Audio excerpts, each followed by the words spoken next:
This is the third video for Tree Community 2016.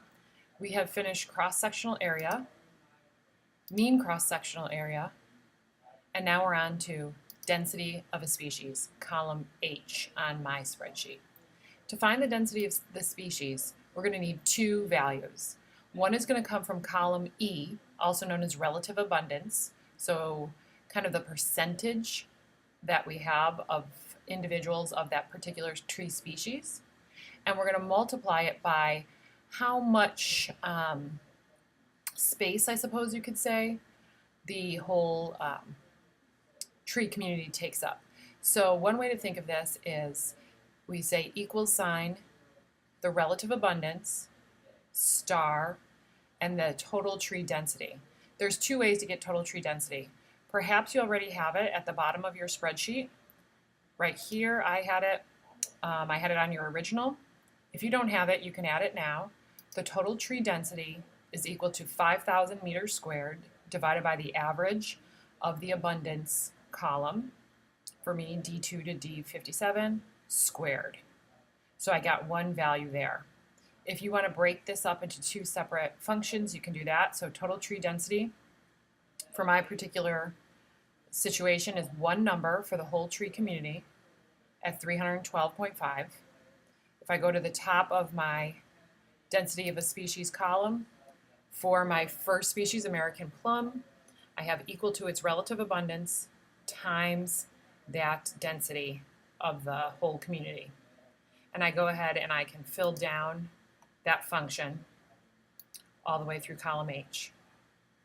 Dominance of a species refers to the density and the cross-sectional area. So kind of how big these trees are, how much space they take up, and how many of them there are. So to find column I, dominance of a species, it's equal to column G times column H. So set up a function where it's equal to this number, for me, G4 times GH, and that went there. Dominance of a species, and fill down. Next, frequency of a species is you counting by hand. We're using the color coding. So in this particular situation, I have 3 American plums, but they show up in 2 color codes or 2 sections of our study, so I put a 2. For the ash, I have 1, 2, 3, 4, 5 ashes, but only 4 different colors. Do that, moving on down the whole column, each species gets just 1. Species richness, or R, you've had before. It means how many different species did we count. So count up the number of different species we have. That is one number. Species richness is R. Now this column, PI times the natural log of PI, is setting us up to get this other number called the Shannon's number. So PI here means relative abundance from column E. It's not pi as in 3.14. So our PI is our relative abundance here from column E, it's this number, times the natural log of that same number. So to set up that formula, I have equal sign E4 times ln parentheses E4. I can fill down. We're going to ignore this negative sign.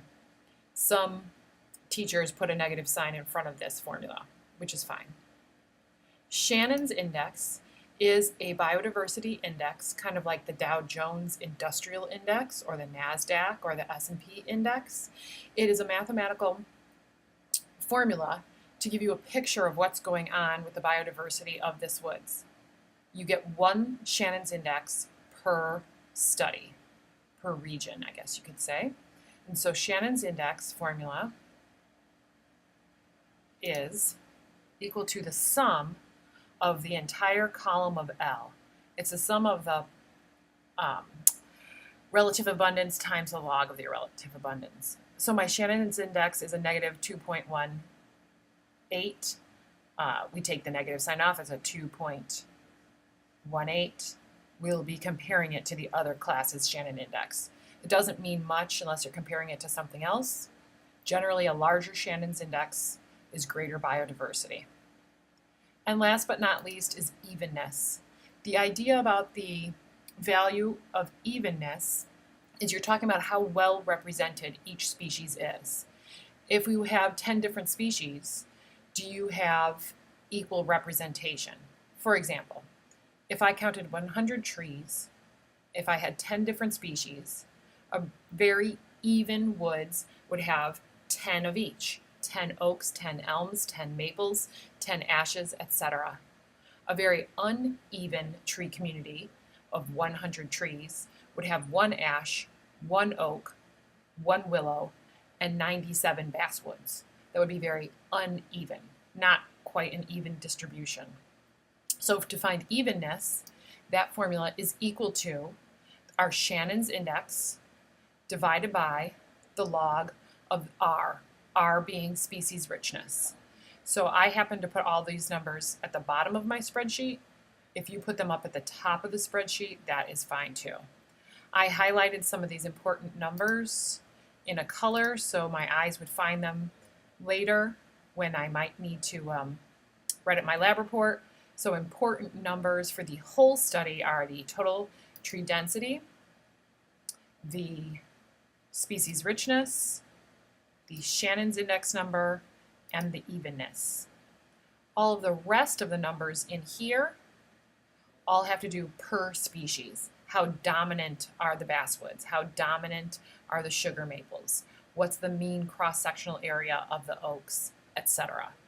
When you look through these numbers, you might want to find what's the most and what's the least for some of those values. So send me an email if you have any questions.